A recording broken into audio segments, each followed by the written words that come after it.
if you knew and indeed were persuaded of God's divine attributes, specifically that He was all-knowing and all-powerful, might that make you face storms in life with a different kind of mindset? I really hope so. Well, my name is Patrick Kuchio from CITAM ChurchOnline. I invite you to join me in this conversation that I've titled, The Master of the Storm. The Master of the Storm.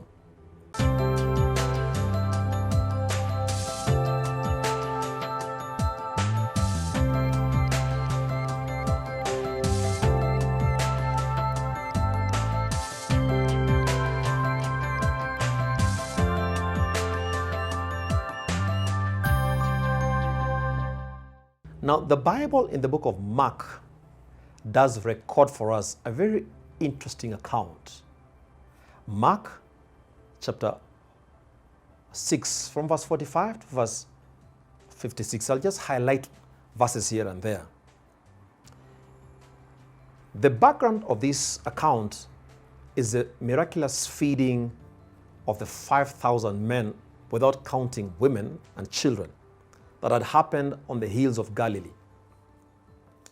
And after this great gathering, Jesus Christ sent His disciples ahead of Him to Bethsaida. And while He sent them off on a boat, He retreated to a place to pray for them. Shortly after, the disciples ran into a furious storm that lasted for quite a long time. Then Jesus Christ came to them in the middle of the night, at some very wee hours of the night. He came to them walking on water. And when He was about to pass them, they thought it was a ghost, and they began to scream.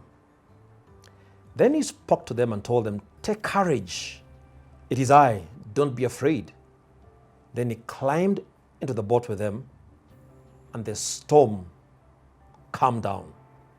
They were completely amazed because the master of the storm calmed the storm for them. When I reflect on this account, a couple of things come to my mind that are very encouraging. The first point is this, is that no storm that comes our way takes God by surprise. No storm that comes our way takes God by surprise. You see, Jesus is all-knowing. God is all-knowing. When He sends us on a mission, when He sends us on an assignment, He is well aware of what we will run into. That the disciples ran into a storm did not take Jesus, who was 100% God and 100% man. It did not take Him by surprise. He knew that we were going to run into a storm. So the next time you run into a storm, don't feel as if God has been taken by surprise. You may have been surprised by the storm, but for sure, God, who is all-knowing, is never served up with any surprise. He knows the detail of the storm. He knows when it will start. He knows how it will rage. He knows when it will end. I am so at peace with respect to this raging storm that is coronavirus, that God knows when it started. He knows how it is raging. He knows how it will stop.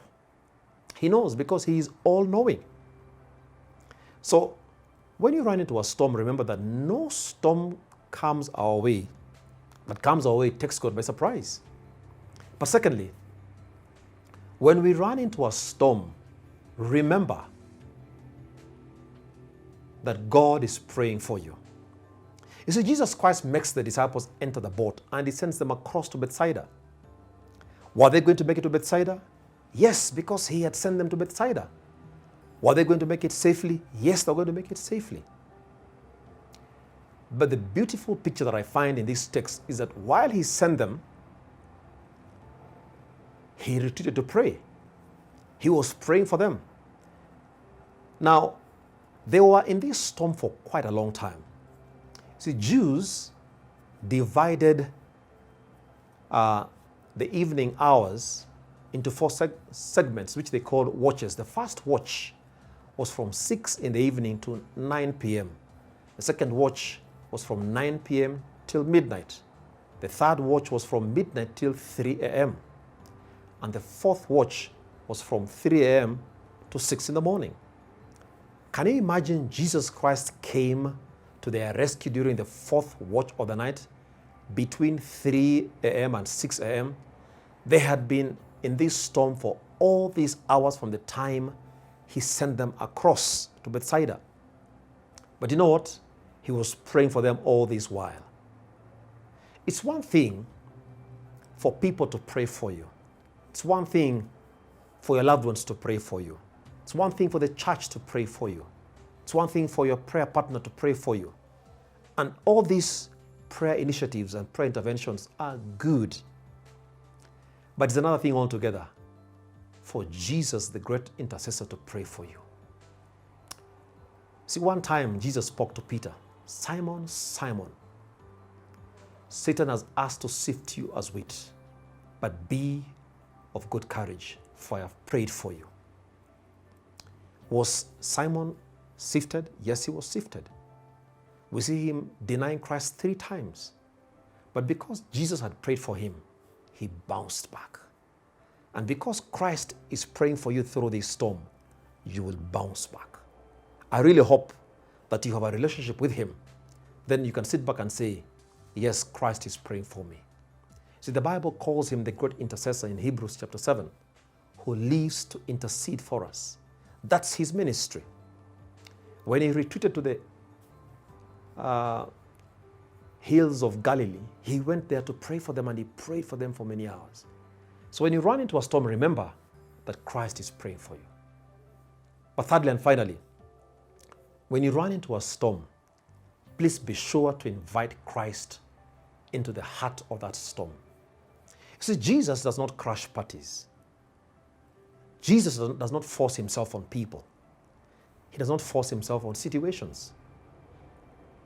I believe this is the reason why when he went to the disciples in the middle of this storm, he behaved as if he was going to pass them. It's been said by some Bible scholars that if fishermen in Galilee encountered a ghost-like experience, they knew that their goose was cooked. They knew that they were going to die. When the disciples began to cry, thinking this was a ghost, Jesus Christ spoke to them and told them, "Take courage, it is I." They then invited him. Peter said, "If it is you, Lord, ask me to come to you walking in the water." Jesus Christ wanted the disciples' attention. And you see, they allowed him onto the boat. And as soon as he stepped onto that boat, the storm calmed. Next time you're going through a storm, please be sure to invite Christ into the heart of that storm, because he is the master of the storm. The winds and the waves obey him. The storms pay attention to him. Whatever form that storm may take, whether it be fear, whether it be sickness, whether it be the loss of a loved one, the loss of a job, whatever storm you may be going through, the master of the storm desires to come right in the heart of the storm and calm him. You see,